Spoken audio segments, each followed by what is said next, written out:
Você pode fazer isso no começo, antes da intro. E eu aqui, sério, assim.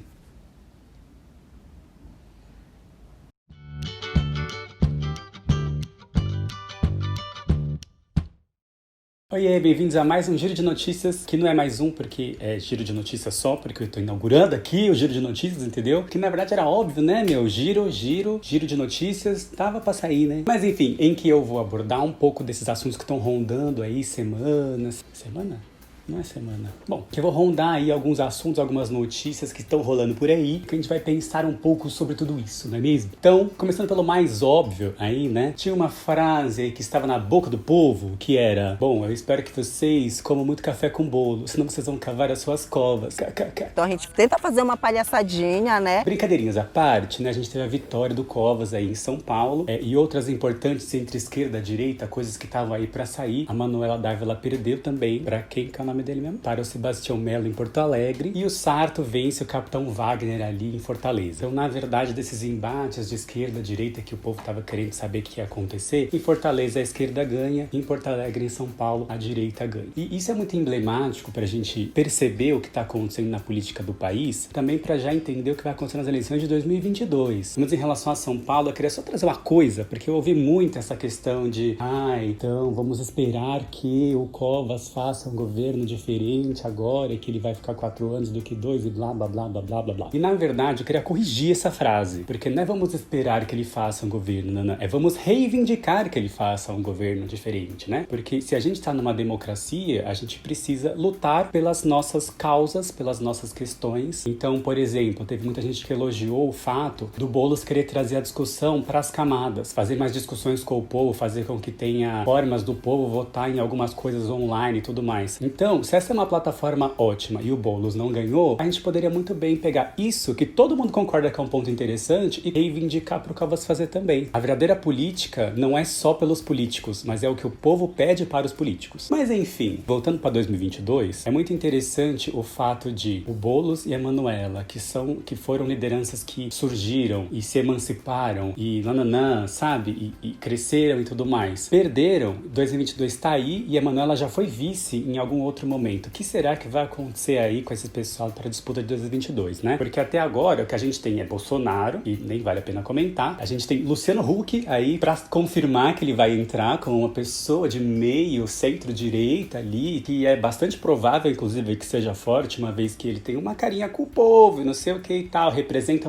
uma direitinha ali que vai manter as coisas mais ou menos iguais, mas que vai se contrapor ao Bolsonaro, que era muito extremo, não é mesmo? Só que é um pouco lamentável, na minha visão, que a gente recorra a figuras da televisão e que não tem nada a ver com política, que não tem formação pra fazer uma política e pra entrar nesse lugar de centro-direita. Inclusive, até o José de Abreu aí falou no Twitter e tal, onde ele é muito ativo politicamente, que ele também vai então se candidatar à presidência, que vai combater o Luciano Huck, porque aí vai ser uma pessoa da Globo de direita, uma pessoa da Globo de esquerda, vamos ver o que vai acontecer. E eu nem duvido que ele faça isso, eu acho que foi mais na brincadeira, mas eu nem duvido que ele faça isso, porque é bem uma coisa assim, bem Brasil, não é mesmo? Vamos fazer os atores aí da Globo disputarem ver quem vai ser presidente, E aí tem os possíveis nomes da esquerda que a gente não sabe o que vai acontecer com o Lula, com a Haddad, como é que vai ser, se o PT vai abdicar ou não. O Ciro, que provavelmente vai tentar mais uma vez, porque, né, não desistiu nunca, nem acho que vai desistir. Inclusive tá pressionando ali pro PT não soltar candidatura, para que eles apoiem, façam uma frente ampla e tal. Mas eu acho muito improvável que o Ciro, que é um nome mais velho e tudo mais, por mais que ele tenha força política, já ganhe, e não alguém que represente uma força de esquerda ampla e jovem, tipo o que estava acontecendo aqui em São Paulo e em Porto Alegre, que pode vir a representar algo lá na frente. Mas enfim, fechando esse papo de prefeitura e de política para 2022, vamos passar aqui para Eduardo Bolsonaro, não é mesmo? Porque a gente tinha que chegar nesse papo com a China e com o 5G e chegar na Guerra Fria, entendeu? Vou emendar todos esses assuntos aí que tem tudo a ver. Pode parecer estranho que a gente fale sobre Eduardo Bolsonaro, China, 5G e Guerra Fria na mesma pauta, mas é isso aí, vocês vão entender. Bom, lá na semana passada, lá pro dia 23, foi quando começou essa história. O Eduardo Bolsonaro disse algumas coisas que eu vou ler aqui aqui para pegar a citação na íntegra. O governo Jair Bolsonaro declarou apoio à aliança Clean Network, lançada pelo governo Donald Trump, criando uma aliança global para um 5G seguro, sem espionagem da China, porque disso a gente já vai falar mais pra frente, tá? O programa ao qual o Brasil aderiu pretende proteger esses participantes de invasões e violações das informações particulares de cidadãos e empresas. Isso ocorre em repúdio a entidades classificadas como agressivas e inimigas da liberdade, a exemplo do Partido Comunista da China. Bom, declarações polêmicas, o que não é novidade, de repúdio à China, o que também não é novidade, mas a novidade veio que desta vez houve uma retaliação, também dialética, também no Twitter, por parte da China. Instamos essas personalidades a deixar de seguir a retórica da extrema-direita norte-americana, cessar as desinformações e calúnias sobre a China e a amizade sino-brasileira, evitar ir longe demais no caminho equivocado, tendo em vista os interesses de ambos os povos e a tendência geral da parceria bilateral. Caso contrário, vão arcar com as consequências negativas e carregar a responsabilidade histórica de perturbar a normalidade da parceria China-Brasil. Bom, então aqui a China começa a ter uma atitude de chega, estamos por aqui de nos criticar, até porque, se você não sabe, Brasil e China são parceiros comerciais muito amicíssimos, não é mesmo? Inclusive, o maior parceiro comercial do mundo pro Brasil é a China, né? Cerca de 1/3 aí das exportações. Então, o Brasil ele é muito dependente da China. Inclusive, Jair Bolsonaro aí comentou que, na verdade, a China é mais dependente do Brasil que o Brasil deles. Eu discordo, porque a China tem muito mais parceiros e muito mais economia do que o Brasil. Mas, enfim, isso da China retaliar agora dá a entender também, né, nesse contexto em que estamos, e que a vitória de Joe Biden e a derrota do Trump deu mais segurança à China a retaliar esse tipo de comentário, porque o Brasil não tem mais onde se esconder na sainha de alguém, não é mesmo? Que já dá um alerta aí pro Bolsonaro que ele não vai ter mais a quem recorrer. E isso é muito bom também, porque a gente já começa a ver que o Bolsonaro vai perdendo apoio, mais do que ele já vinha perdendo, mais do que estar sem partido, mais do que toda essa lambança que ele tá fazendo, e que é muito improvável que ele chegue em 2022 muito saudável, né? Mas como tem chão, vamos esperar para ver o que vai acontecer. E aí, depois da declaração da China, teve todo um alvoroço, ali toda uma questão, ali todo mundo ficando com medo, inclusive, principalmente os ruralistas, né, que mandam pouco aqui no Brasil também, não é mesmo? Mas que tem essas exportações muito dependentes da parceria com a China. E aí começou toda uma questão aí de um fala, não fala, de quem apoia, quem não apoia, que nananana. E no final das contas, Eduardo Bolsonaro, que é muito ali, que ajuda a presidir ali a Comissão de Relações Exteriores, e fez uma declaração que é a seguinte: não é apropriado aos agentes diplomáticos da República Popular da China no Brasil tratarem assuntos da relação Brasil e China por redes sociais. Canais diplomáticos estão abertos e devem ser utilizados. Observação: isso foi o Brasil falando que a China não deveria usar redes sociais do tipo o Twitter, que foi onde foi falado, porque existem canais diplomáticos. Sim, você entendeu certinho, né? Foi o Brasil que falou para a China que não se devem usar as redes sociais para fazer política.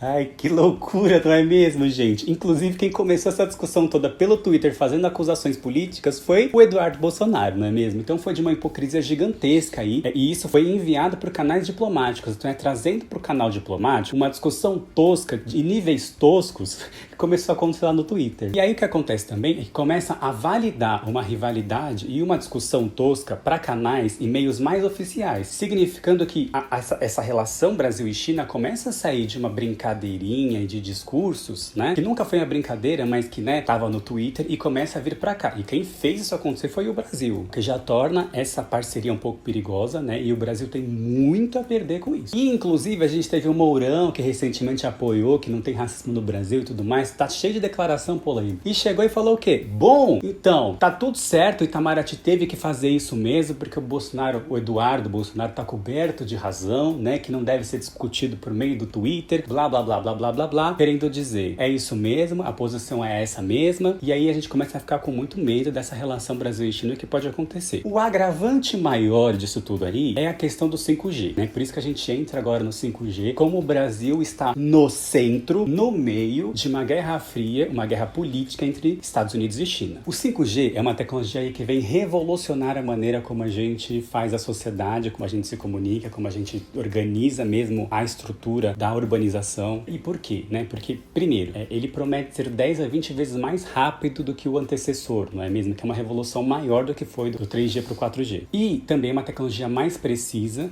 e com mais amparo, né? Com mais dificuldade de cair, inclusive, e tudo mais. Isso abre portas para inúmeras coisas que estavam ali mais ou menos estacionadas, que já se tinha tecnologia, mas que não tinha suporte de internet suficiente. Liste aqui trocentas mil coisas, mas vou citar algumas. Então, carros autônomos, sem motorista, o que é possível porque os sensores e tal, por internet e tal, inclusive mais seguro do que pessoas dirigindo, porque vai ter como, vai parar sozinho, sem precisar de reflexo, sem precisar da pessoa não estar bêbada, né? Essas coisas do tipo. Automação de processos industriais, de organização de processos industriais sem nenhuma, ou quase nenhuma, interação humana. Além da aceleração de substituição, por exemplo, de caixas de supermercado, outras ações que já estão sendo substituídas e que tendem a acelerar. A gente tem até o correio sendo enviado por drone, a gente tem o seu iFood aí sendo enviado por drone, não mais por uma pessoa. Então a gente tem umas coisas acontecendo que tendem a ser o futuro e que faltava um suporte de internet rápido, eficiente e preciso, como está sendo agora o 5G, que já começou a instalação em outros países e tal, e o Brasil tende a conversar sobre isso em 2021. Ótimo, mas aí qual que é a questão atrelada a isso daí tudo, né? Quem mais ajuda o Brasil hoje, né? Um dos que mais ajudam a instalar as redes telefônicas, as antenas e tudo mais, é a Huawei, que é inclusive a maior do mundo nisso, né? E ela é chinesa. E ela vem sendo acusada, aí principalmente pelos Estados Unidos, a praticar espionagem através dos equipamentos da Huawei, por mais que a Huawei seja uma empresa privada. Essa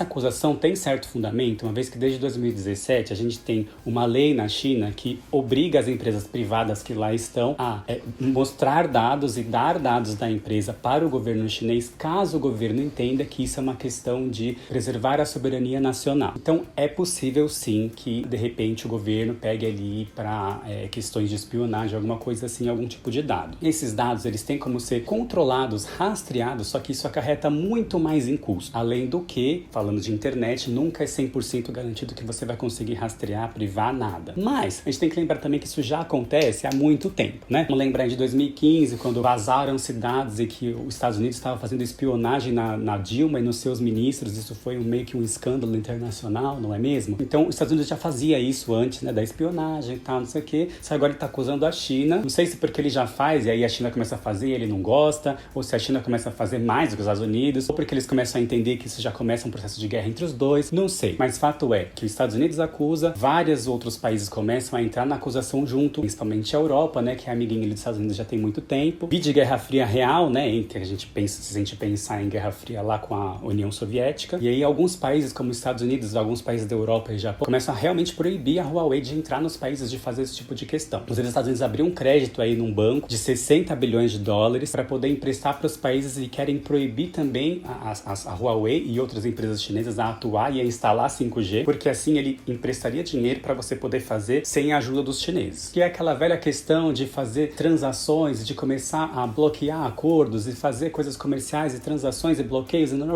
que nem na Guerra Fria, né? Então já estamos, na verdade, num tipo de Guerra Fria atual e que tá rolando essa questão toda que tá proibindo a China de não sei o que tá proibindo a China de não sei o que lá. E a gente, vamos repetir, vamos relembrar, porque relembrar é viver, não é mesmo? O Brasil e a China, eles são parceiros amicíssimos, muito mais que o Brasil e os Estados Unidos, por mais que eles também sejam.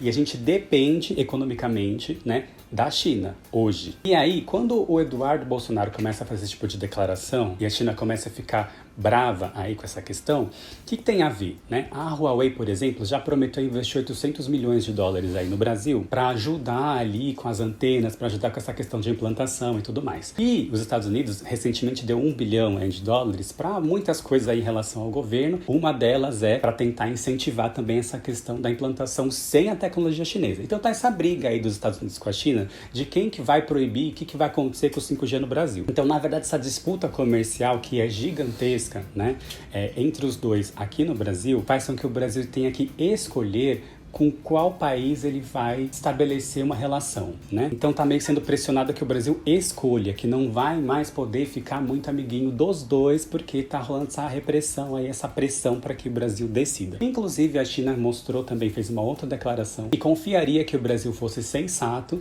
que ia pensar na lógica e de forma racional na implantação do 5G, e que isso ia demonstrar muito da maturidade que o Brasil poderia ter em relação à China. Isso poderia ser um medidor fantástico, né, para ver qual que é o nível nível de maturidade. Ou seja, querendo dizer, né, vamos ver aí se o Brasil realmente está aliado da China, porque se não tiver, coisas podem mudar. E aí a gente junta essa discussão com o Eduardo Bolsonaro, com essa pressão que a China vem fazendo, com tudo isso que o Bolsonaro tende a falar e a demonstrar que quer romper essa questão, né, do 5G e tudo mais, a repensar o que vai acontecer com o Brasil no meio dessa guerra, né? Porque inclusive na Guerra Fria não tiveram embates diretos, guerras entre os dois países, mas entre os dois países em outros países, né, que eram guerras indiretas, teve. Então, neste contexto aí de Guerra Fria, de sanção e não sei o que e tal, o que será que vai acontecer com o Brasil? É importante que nesse momento o Itamaraty, né, o Ministério de Relações Exteriores, ele tenha tato para conseguir lidar com as duas nações e não sair perdendo, né? Mas tato, eu não sei se é uma das qualidades que tem Eduardo Bolsonaro, Mourão, Jair Bolsonaro, né? Então a gente precisa ter muito cuidado, né? E colocar pressão em cima dessas decisões para que não seja feito de forma ilógica como vem sendo feito nos últimos meses. E é importante que a gente coloque mesmo essas questões e reivindique essas questões agora, porque 2021 já está chegando, né? E essa decisão está cada vez mais próxima. E isso pode definir muito do futuro do Brasil em relações internacionais. Mas é isso. Não esqueça de curtir aqui, compartilhar com as pessoas que precisam saber disso e me conta também aqui nos comentários se você gostou do Giro de Notícias, se tá legal, se quer que eu continue, porque a gente tá fazendo aqui um teste, né? Eu gosto muito dessa ideia, mas vamos ver o que vocês vão falar pra mim e tchau! Tô aqui tomando meu café porque bolos não vai ter, né?